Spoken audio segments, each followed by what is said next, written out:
রাস্তা হওয়ার পরে রাস্তা খোঁড়া, এটা শিলচরের একটা রূপ।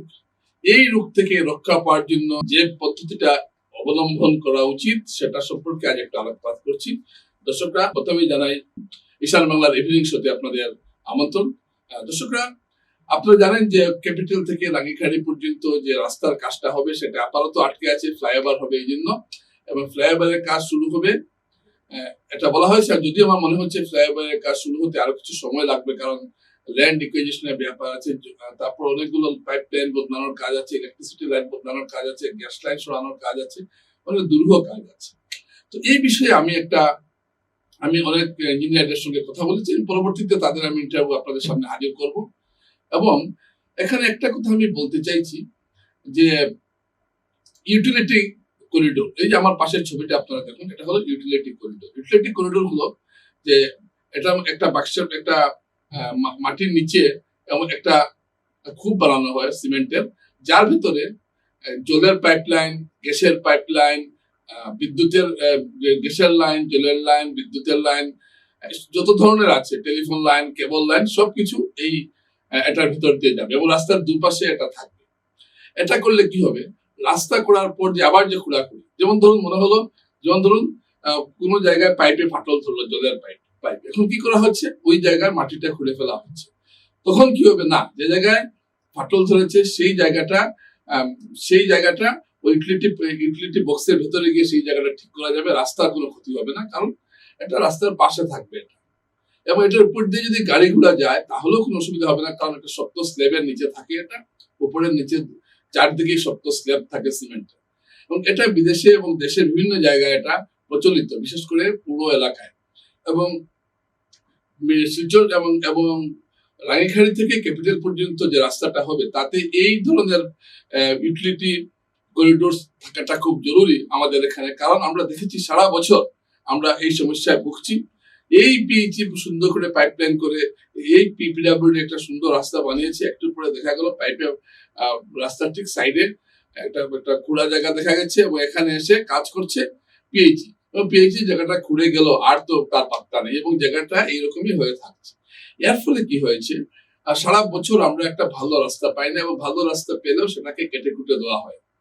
এছাড়া পাইপের উপর, যেমন যদি ইউটিলিটি করিডোর ছাড়া যদি পাইপলাইন বসানো হয়, সেই পাইপের উপর দিয়ে যখন বড় বড় গাড়ি যাবে, তখন আজকে না হোক 3-4 বছর পর দেখা যাবে এইগুলো গাড়ির চাপে পাইপে ফাটল ধরেছে।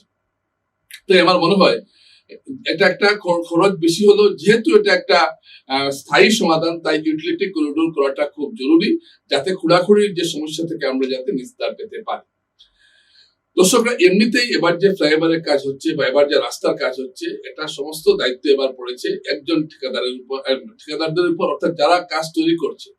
এখন পাইপলাইন কিনা থেকে শুরু করে যাবতীয় কাজ করবে পিডব্লিউডি বা পিডব্লিউডি নিয়োজিত যে ঠিকাদার তিনি, এবং এমনকি পিএইচ এর এখানে একটা পাইপ কেনারও কোনো ক্ষমতা নেই। পিএইচ শুধুমাত্র টেকনিক্যাল সাপোর্ট যেটা আছে, কারিগরি সহযোগিতা, সেটা করবে, এবং সেই সহযোগিতার উপর ভিত্তি করে এই রাস্তাটা বা পাইপলাইন বসানো হবে, রাস্তা নির্মাণ করা হবে। ফ্লাইওভারের কাজ শুরু হওয়ার আগে রাস্তার দুধারে সমস্ত ইলেকট্রিক লাইন সরাতে হবে, পাইপলাইন সরাতে হবে, গ্যাসের লাইন সরাতে হবে।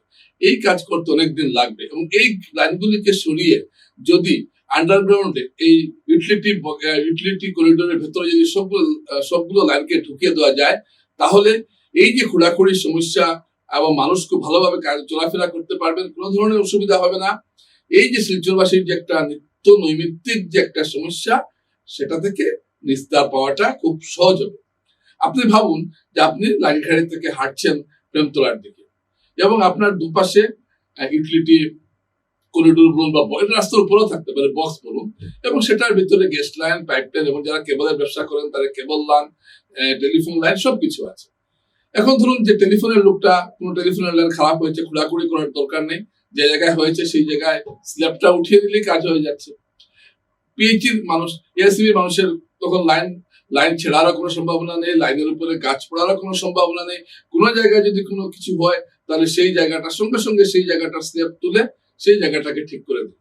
এতে কি হয়, জনগণের কোনো অসুবিধা হয় না, রাস্তা খোঁড়াখুড়ি হয় না, কত সুন্দর কাজ। এবং এটা যদি আপনি ভাবুন, যদি শিলচরে যদি আমাদের ক্যাপিটাল থেকে রাঙ্গিখাড়ি পর্যন্ত রাস্তার দুপাশে থাকে, তাহলে মানুষের কত সুবিধা হবে। কোনো ইলেকট্রিক পোস্ট নেই, কিচ্ছু নেই, সোজা সোজা রাস্তা, এবং সরকারের খরচও বাড়ছে, যদিও আপাতত খরচটা একটু বেশি হবে, কিন্তু আমার মনে হয় শিলচরে এই মুহূর্তে এটা করাটা খুব জরুরি। তাহলে ফ্লাইওভার বসানোর সময় ইলেকট্রিক লাইন কোথায় বসবে সেই সমস্যার কোনো সেই প্রশ্ন আসছে না। এখন ধরুন ফ্লাইওভারের পাশে ইলেকট্রিক লাইন, একটা বিপদের সম্ভাবনা থাকতে পারে, সেটাও থাকছে না। তো এই ব্যাপারে যাতে সবাই উদ্যোগী হন, সে একটা আবেদন অবশ্যই রইল। বিষয়টা যদিও কারিগরি বিভিন্ন যারা এই বিষয়ে অবগত আছেন তারা এই বিষয়টা নিয়ে আলোচনা অবশ্যই করতে পারেন, কিন্তু বরাকের একটা স্থায়ী সমাধানের জন্য, বরাকের নয় শিলচরের একটা স্থায়ী সমাধানের জন্য এই ধরনের একটা ব্যবস্থা গ্রহণ করা কিন্তু এই মুহূর্তে খুব জরুরি হয়ে পড়েছে। দর্শক, আজকে আমি এই বিষয়টা এই জন্য আনলাম যে এটা অত্যন্ত গুরুত্বপূর্ণ একটা বিষয়, এবং এই যে ইউটিলিটি করিডোর, এটা রাস্তার দুপাশে নির্মাণ করাটাও একটা ফ্লাইওভারের দাবি যেমন একটা জনগণের দাবি ছিল, এই ইউটিলিটি করিডোর বসানোর দাবিটাও একটা গণদাবি হয়ে উঠুক, কারণ এটা খুব প্রয়োজন, খুব প্রয়োজন। আপনি আপনি ভাবতে পারছেন যে আমরা আমরা সারা বছর এই একটা সমস্যার মধ্যে ভুগছি। এই সুন্দর রাস্তা তো এসে খুঁড়ে গেল, এই ইলেকট্রিক লাইন সরাতে হলো, তো আবার একটু খোঁড়াখুড়ি, একটা বিচ্ছিরি শহর হয়ে যায়, নোংরা শহর হয়ে যায়। কিন্তু ইউটিলিটি করিডোর থাকলে আমাদের শহরটা খুব সুন্দর লাগবে দেখতে। অন্তরপক্ষে সব জায়গায় নাই হোক, রানীরখাড়ি থেকে ক্যাপিটাল পর্যন্ত রাস্তাটা যাতে এভাবে করা হয়, কারণ এখানে এটা খুব প্রয়োজন। দর্শকরা এইটুকুই, নমস্কার।